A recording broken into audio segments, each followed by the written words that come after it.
Okay, kumusta?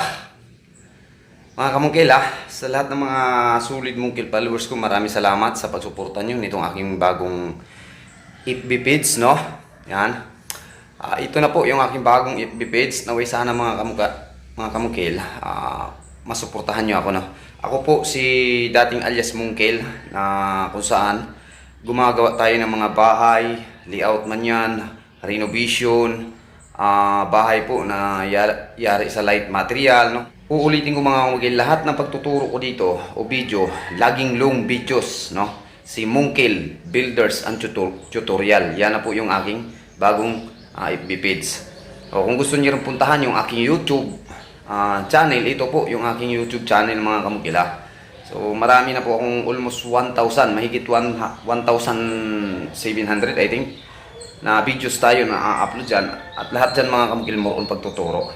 So ngayon, ang ipapaabot ko, ang nilalaman itong video, okay, ipapaabot ko sa inyo mga kamungkil itong paggagawa ng hamba na tubular. Simplihan lang, dahil ito na ning nauuso, wala na yung mga kahoy. Ano ba talaga yung mga materialis na kailangan nating gawin? Kasi nakikita ko mga kamungkil, merong gumagamit ng 2x3, 2x4, 1x3, no? So ito paggagawa ng hamba na tubular mga kamungkil, sa akin, meron talagang standard yan. Pero ang standard na sinasabi ko mga kamungkil, hindi ko magagamit kung ang ating kliyente is nagtitipid. So ngayon, papaabot ko lang sa inyo mga kamungkil kung ano ba talaga yung standard sa paggawa ng mga window jamb. Ganyan. Paggagawa ng window jamb mga kamungkil o hamba sa mga bintana, laging may sinusunod tayo. Ang standard na lapad talaga ng ating salamin sa mga Gilo Plus, Gilo C is laging 10 cm o 4 inches. Ito yung laging sinusunod natin. Kaya sa paggagawa ng hamba, alam na natin yung sukat nitong ating salamin.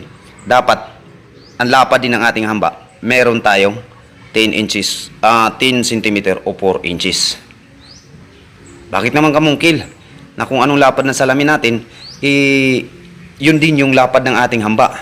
Kasi ganito yun yung mangyayari mga kamungkil. Ito, ginagawa ko, hindi to standard. Kasi ang habol ko lang dito, makakatulong ako sa may-ari na nakakatipid, kasi nakikita ko rin na gusto niya matipiran. Ngayon, ang 2x4 na tubular, malapit 900, 1.2. Ang 2x3, 500 plus lang. So, malaki yung diferensya. Ngayon, alamin natin. Sa 2x3 na ginagamit kong hamba o 1x3 na gagamitin nyo para mas makakatipid pa daw, ang disadvantage na makukuha dyan, front po yan sa disgrasya. Bakit? Kung napapansin nyo yung salamin natin mga kamukilo, pagkabit niyan sa salamin, pagbukas ng salamin natin, dahil papasukin na natin yung hangin, lampas yung ating salamin dito sa ating mga hamba. Ngayon, kung masasagi kayo nito, disgrasya abutin natin dito, dahil lumampas tayo sa ating hamba, di ba? So kaya ko sinasabi mga kamukil, ang standard na gagamitin natin kapag gagawa tayo ng mga hamba sa bintana, 2x4 talaga yan. Dahil ang 2x4 gagamitin natin, walang lumalampas na blade o salamin na ginagamit natin sa ating bintana, dito sa ating mga bintana. Hindi mangyayari na makikita natin mga kamukil na ganito. Ayun o. Ayan. Diba? Ito yung tubular natin. Ayan. Lumalampas pa siya. Malapit 1 inch mga kamukil. Front po sa disgrasya itong ganito. Kapag ka 2x4 yan mga kamukil, pagbukas natin, level na level yan sila sa ating hamba. Yun yung standard mga kamukil na gagamitin na tubular pagdating sa mga hamba ng ating mga bintana. Walang problema sa kapal. Ang importante lang yung lapad niya at yung kung gaano siya ka ito, no? 2x4 talaga yung ginagamit ko sa mga paggawa ng bintana. Hindi porket bintana lang to, simple lang, wala na tayong sinusunod na mga standard, no? O ano yung purpose kung bakit kailangan talaga nasa tamang materialis yung ating gagawin kapag hindi nagbabudget si kliyente. Pag may budget talaga kayo, huwag niyong papayagan na kung ganito yung gagamitin nyo, na ganito yung gagamitin. 2x3, 1x3, no? Pero kung nagtitipid tayo, okay na to. No? Okay na to. Importante na lang, pa-remind natin lagi na mag-ingat. Ingat, no? Kasi ang safety lang nito mga kamugil, pag ito ititiklop na natin to, kailangan magkalibil to sila dito. Ayan. Yan lang yung pinaka-safety nito. Pero pag bukas niyan mga kamugil, pag bukas natin yan, dahil gamitin na natin, talagang lalampas yan sa ating hamba. Kaya ang pinaka-standard mga kamukil, makahoy man yan o tawag nito tubular, 2x4 talaga yan. Pero sa kahoy mga kamukil, hindi po tayo, bibihira lang po yung gumagawa ng mga standard na hamba ng bintana pagdating sa kahoy. Kasi i-planer pa yan, limit na kapal lang talaga yan mga kamukil, 1 3/4, and then yung lapad nya 3 3/4 din. Ganun madalas. So, minsan din, may perfecto talaga. 4 inches and then 2 inch yung pinakakapal niya. So, ulitin mo mga kamukil.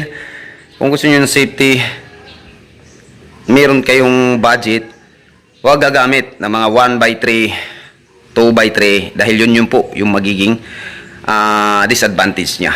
Maaaring magkaroon ng disgrasya yung ating mga anak, o kahit na ikaw kapag ka nakalimutan mo, busy ka, pagka nakasagi ka dyan, sugat yung aabutin natin. No? Anuhin natin yan, nakakatipid tayo, i-front naman tayo sa disgrasya. So, yun nga. No? Pero ako mga kamukil, kahit na sinasabi kong gusto ko sundin standard na pagkatrabaho, pag yun yung gusto ni kliyente, dahil siya yung papatrabaho sa akin at siya yung sumasahod, siya yung nagbibigay sa akin ng kita, susundin ko. At least ini-explain ko mga kamukil yung posibleng mangyari sa mga ganitong gusto niyang materyales. Pagdating ng araw, hindi mo na ako mabiblame. Labas na ako dun. Hindi ko pa yan ginagawa, Mr. o Mrs. Cliente, sinasabi ko na sa inyo yung pwedeng mangyayari. Ngayon, nangyayari na. Ipapaano nyo sa ibang mga tao na ako yung dahilan kung bakit nagkaganyan, dahil ako yung may alam, no? Since pa lang ginagawa ko na yan, hindi ko pa yung ginagawa, sinasabi ko na sa inyo yung pwedeng mangyari. So sa ganung paraan mga kamukil, mga kapwa ko kontraktor, labas tayo.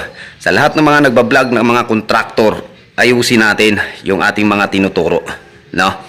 Dahil sa bawat tingin ng mga manunood sa atin o mga followers natin, merong isang maniniwala talaga sa mga sinasabi natin. Kaya kung tayo nagtuturo dito sa larangan ng social media, huwag nating ugaling makakatipid pagdating ng araw. Disgrasya ang abutin ng ating tinitipid. Yun lang yung masasabi ko mga kamugil.